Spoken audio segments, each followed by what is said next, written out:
Welcome back to the mini lab, folks. I was rummaging around in my storage area and I came across these. These are these HC-SR04 little sonar modules. Ubiquitous items, to say the least, but I happen to have 115 of them.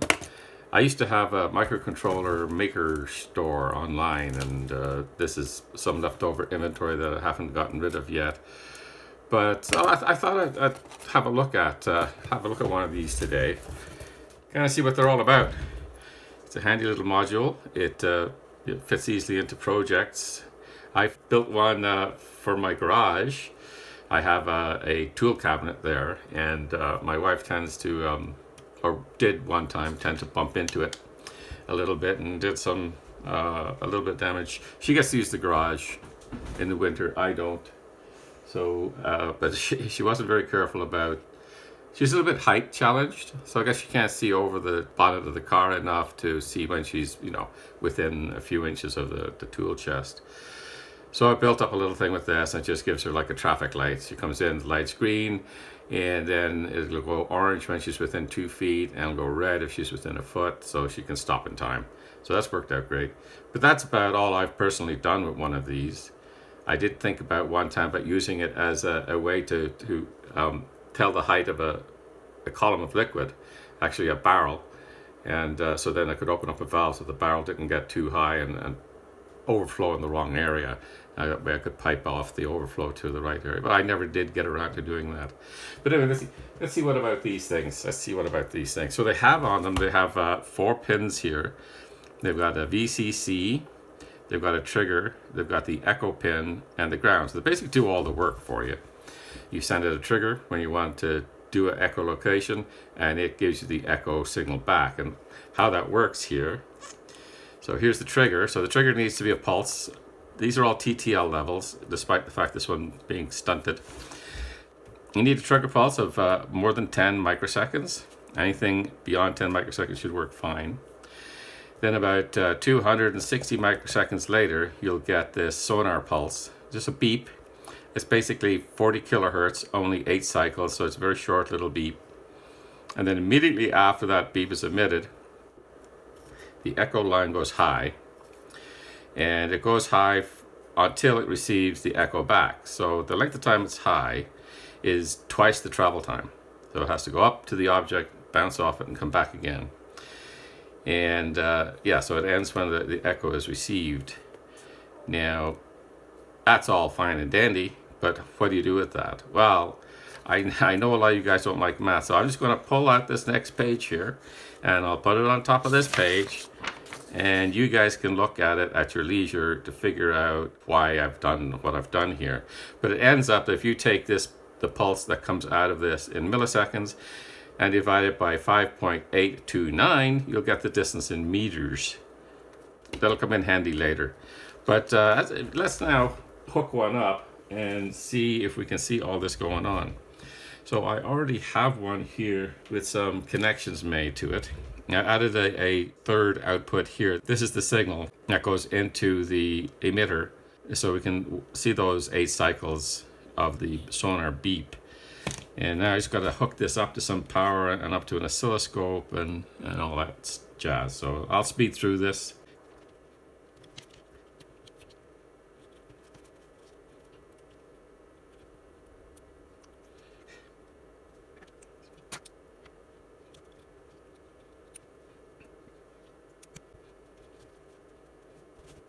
Okay, we've got it all hooked up there. Let me get the scope up on the screen for you. Should have the scope up there on the screen. You see that pink trace there, that's our trigger pulse. That green trace, that is the sonar beep, and the blue trace is the echo.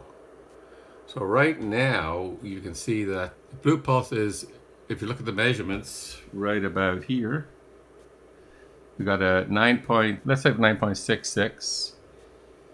And now if we do a calculation on that, we got 9.66, so we call it 9.66, and we divide by 5.829, Okay, so there we end up at 1.65, let's call it 1.66 meters. So that's basically measuring the distance from the top of this little desk here to the ceiling in this room.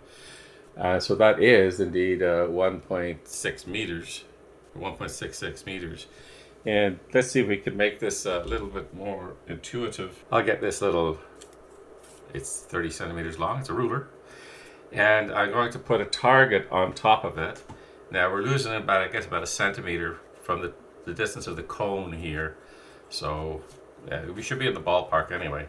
Let's see what it says if I get this up here like that, over it. We've got a pulse width now of 1.7 milliseconds. So let's do that calculation again.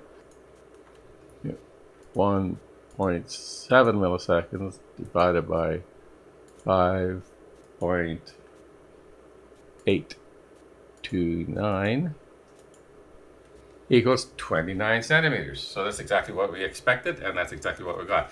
They're supposed to be accurate little devices. I know the one in the garage works very, very well. Most people, they don't use them like this with an oscilloscope stuck up to them, but they use them, attached to a microcontroller or a microcomputer. But let's have a look at some of these signals here a little bit closer. So let's drag this out a little bit. So we can see there, this is our pulse. Of course, we've got quite a bit longer than 10 microseconds here, but that's okay. And then we can see our sonar beep here. And you can see 1, 2, 3, 4, 5, 6, 7, 8. It does indeed have 8. And if we expand out on that a little bit more, let's get some cursors up, and we'll see roughly what the frequency is. It's 39 kilohertz. So yeah, the specifications seem to all check out here. So it's doing exactly what they said it would do. And that's it. There's the timing waveforms of it. Let's see what we could do by hooking one up. I've got around here, oh, there it is. I have here an Arduino. And all I have to do is go get a laptop so I can program this Arduino. I'm going to hook this up to the Arduino. And I'll show you a little bit of code, all the code that you need to run one of these things. Of course, you might want some other code around it, code that kind of does other things other than just read out the distance of things. But let's get this all hooked up to the Arduino and get the Arduino hooked up to a computer so I can download the program to it. Okay, so here we are, all hooked up to an Arduino. And here's the code. So it's pretty simple. So we just select 2 pins here, one for trigger, one for echo.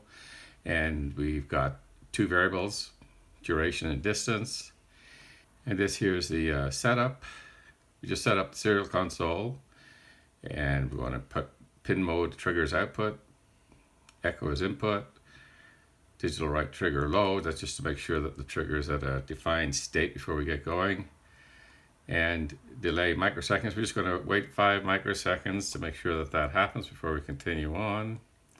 And then the rest of the code is really simple. So this is the heart of it. We write out to the trigger. We delay 10 microseconds. And we write out a low to the trigger. And then we pull in the pulse. So the pulse then will actually give us the duration of a high pulse coming in. And then we divide that by our 5,829, because this is actually in microseconds. So we pop the 5.829 up to 5,829. And that gives us our distance then exactly in meters. And then we just print it out and we wait a second and do it again. So that's it. So let's send this down to the Arduino.